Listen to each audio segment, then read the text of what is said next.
I was with the Spinners, and I played 20 Grand with Marvin Gaye and Temptations, Glass Knight and the Pips, Smokey Robinson, in the studio with all these guys.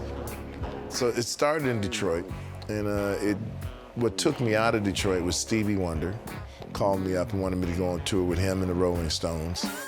Stevie took me to some studios in San Francisco, so it was a great musical year for me. It's probably my most progressive musical year of my life. Was 18 years old.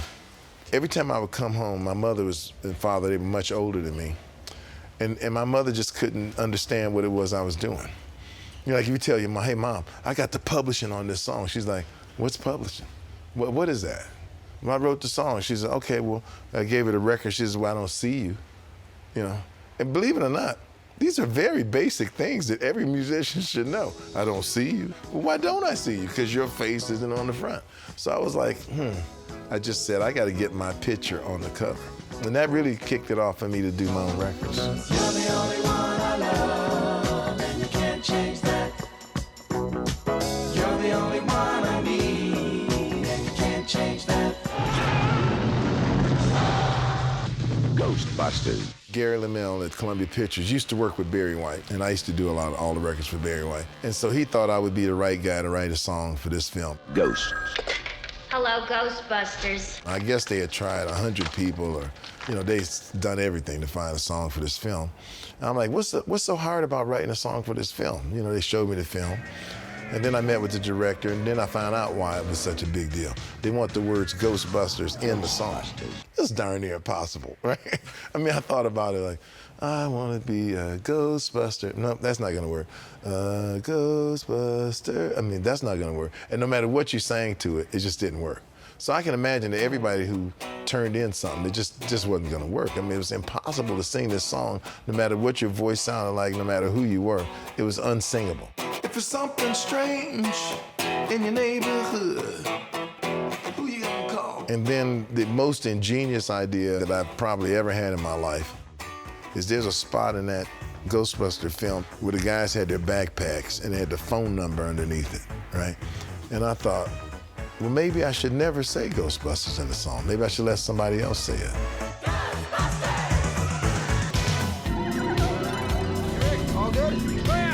Then I looked at that commercial thing I had on there, and I said, that looks just like the Bug commercials or the Roto-Rooter Drain People commercials. They got the backpacks. Hi, I'm your new plumber. Yep, your old friend Roto-Rooter. So I said, well, maybe it should be more of a commercial. Who you gonna call? Call Roto-Rooter. There's only one. And then the crowd yells Ghostbusters is the answer. I said, that's the only way I can think of getting it to music. If there's something strange in your neighborhood, who you gonna call? If there's something weird and it don't look good, who you gonna call?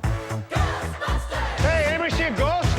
And then I looked at the Ghostbuster characters, and they look like military characters to me, the Gestapo or something, So to me, you had to march in stiff time. So I had to cut the track. I ain't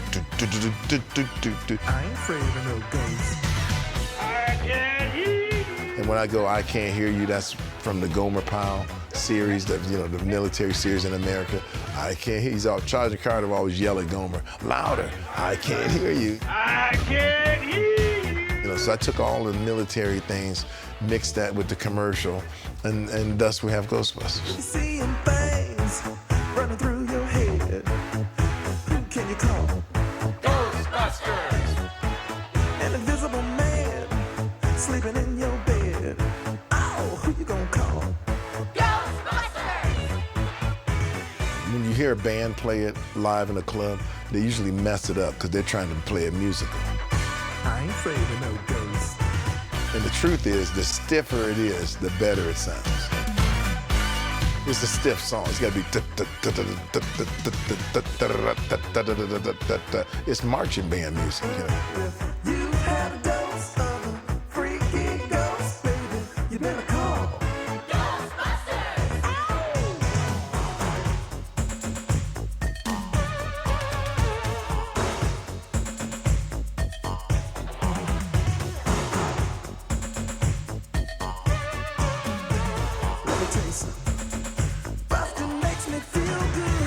The Ghostbuster thing was just so huge. I thought I was famous before, but no way. I ain't afraid of no ghosts. Because I seen the girls, I thought my sort of had a romantic thing going on. And all of a sudden I'm singing about a ghost. I ain't afraid of no ghosts.